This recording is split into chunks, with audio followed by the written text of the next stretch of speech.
Petrol pump पर आपको 100% petrol अब नहीं मिलेगा, क्योंकि सरकार ने नियम बना दिया है सारी रिफाइनरीज के लिए कि आप ये 20% मिश्रित ही तेल देंगे। पुरानी गाड़ी है तो उसमें वो E20 तेल ही जा रहा है आज की रेट, ये नियम हो गया है सरकारी। अब सरकार ये कह रही है कि E85 और E100 के बारे में भी देखें। अगर आप नोजल नहीं लगाते हैं सेपरेट, जो कि आज की रेट में नहीं है, तो आप ये समझ लीजिए कि ये गाड़ियों के लिए, मतलब गाड़ियां चल ही नहीं पाएंगी, नहीं बनी हैं ये गाड़ियां। मैं अगर पेट्रोल के इंजन में कुछ भी डाल दूंगा तो ऐसे नहीं चलेगी, इंजीनियरिंग इस तरीके से काम नहीं करती, सरकार ये चीज जानती है। तो क्या अगर वाइडर रोल आउट होगा तो क्या हम और नोजल्स देखेंगे? ब्राजील के तर्ज पर हम लोग आगे बढ़ रहे हैं, लेकिन ब्राजील में आप पेट्रोल पंप पे जाएंगे तो आपको प्योर 100% पेट्रोल भी मिलेगा, 5% मिश्रित भी मिलेगा, 20% भी मिलेगा, 85 भी मिलेगा, 100% इथेनॉल अगर आपको डलवाना है वो भी मिलेगा।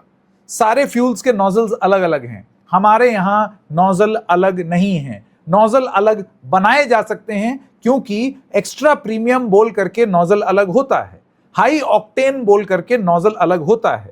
तो पुरानी पद्धति पर, या जो पुरानी गाड़ियां हैं आज से 4 साल पुरानी गाड़ियां, उनके लिए अगर प्योर 100% पेट्रोल वाली आप नोजल लगा दें, 10 साल के लिए ही लगा दें, क्योंकि वो गाड़ी और 10 साल में उनकी लाइफ खत्म हो जाएगी, फिर आपकी ये गाड़ियां E20 वाली ही होंगी। तो ये नोजल्स अलग अलग क्यों नहीं हो सकते? सोचिए आप पेट्रोल पंप पर जाएं, आपको मिले आपका ईंधन आपके चॉइस का, आपकी गाड़ी के हिसाब से, जबरदस्ती उसके गले में आप नहीं डाल रहे हैं। पुरानी गाड़ी है तो 100% पेट्रोल डलवा लीजिए, E20 वाली है तो E20 वाला नोजल डलवा लीजिए। ये जबरदस्ती E20 डालना, और अब E85 और E100, तो नोजल पर अभी क्लैरिटी नहीं आई है कि क्या E85 और E100 के नोजल यहां पर तो देना ही पड़ेगा, क्योंकि कोई विकल्प नहीं है। इंडिया टुडे की भी एक रिपोर्ट है जो बहुत क्लियरली ये बता रही है, cars to run on alcohol in India.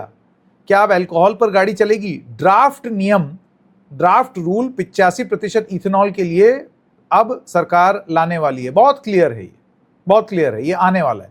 सरकार likely to issue draft rules for E85, a fuel blend containing up to 85% ethanol and 15% petrol. E85 could mark India's boldest fuel transition yet, turning sugarcane and grain into energy sources. यानी कि अब जितने भी distillers ने जो E30 करने की बात की थी हमारे पिछले प्रोग्राम में, आइडा याद है आपको, ऑल इंडिया डिस्टिलर्स एसोसिएशन, ये सरकार आइडा के 30% से कहीं आगे निकल गई।